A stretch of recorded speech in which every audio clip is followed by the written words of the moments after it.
Chapter 29 Alorea. They all looked about them with a start.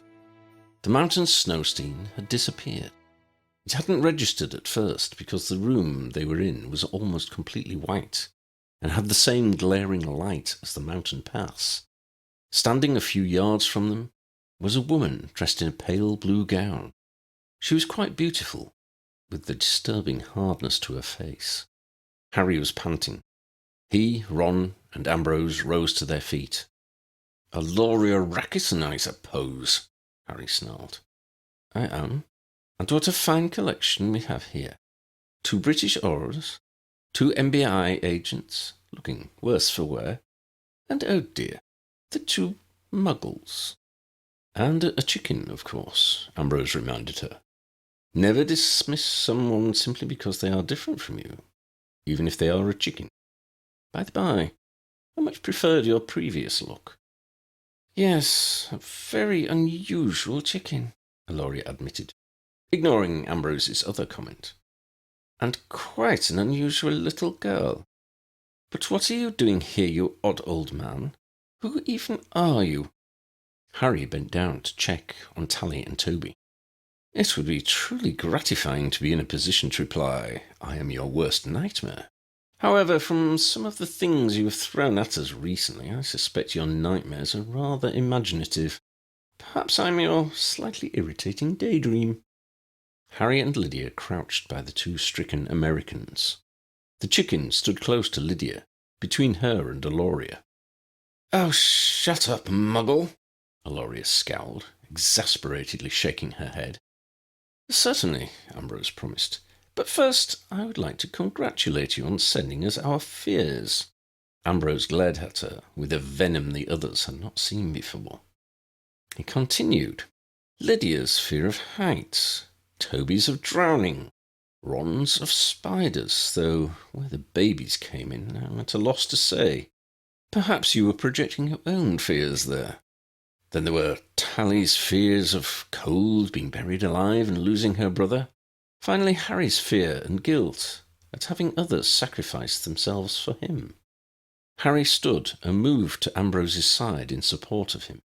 Yes, Alorea said with obvious impatience. "You still seem not to be shutting up. You girl, bring me that chicken." "But what about my fears, Miss Rakison?" Ambrose persisted, as Lydia stooped to pick up the chicken, then walked towards her, seemingly in her sleep. "Why nothing for me?" Alorea drooped with exasperation. "Because, old man, you are nothing." "Is that why?" Ambrose asked. "Or is it, perhaps, that you are aware that my fear is the fear of power? Had you targeted me, you would have had to give me power. And that is your fear. The fear of there being someone who might have more power than..." Several things happened almost at once. Ron had crept around behind Alorea as Ambrose was speaking. A knife glinted in Ron's hand as he raised it, hatred twisting his face. Lydia woke from her trance and cried out. Alorea spun around and, on seeing Ron, a burst of blue light sprang from her hand, throwing him across the room. Ron's form lay crumpled on the floor against the wall. Lydia slumped to the floor, the chicken spilling from her arms, and lay motionless. "You were saying, old man?" Alorea continued, as though nothing of consequence had happened. "Do you still think there is anyone with more power than I have?" "Well, obviously," Ambrose countered. "Who did you have in mind? Certainly not some muggle nobody like you." Ambrose smiled. "Consider the facts for a moment. You were presumably once a muggle."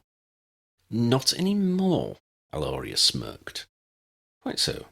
We have witnessed your abilities.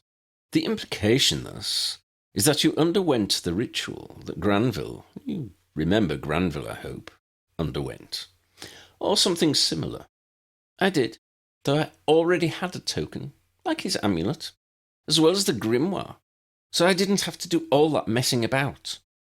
"A token as well as the grimoire? Good Lord."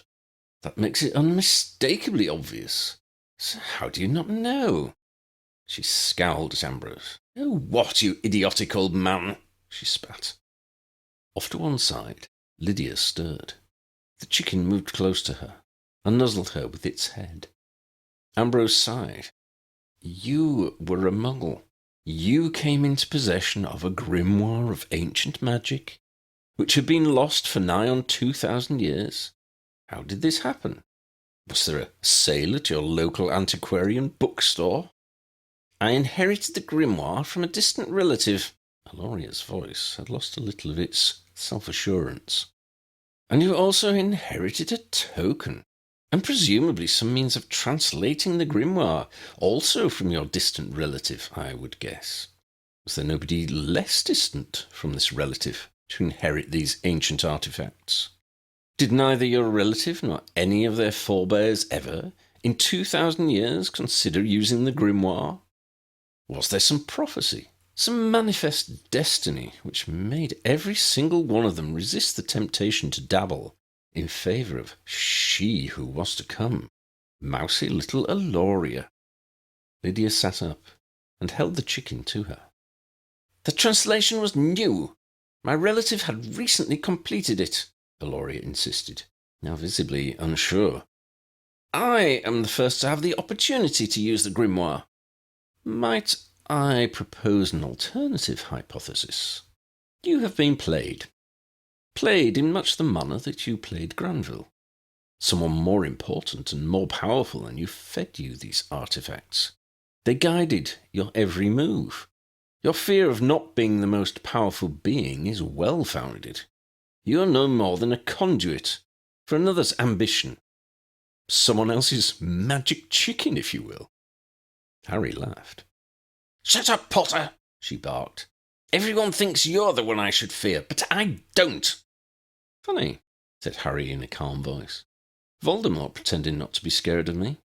He always was, though. Why else would he have kept trying to kill me? Aloria's face twisted with rage. You arrogant piece of slime! You think you're too special to die?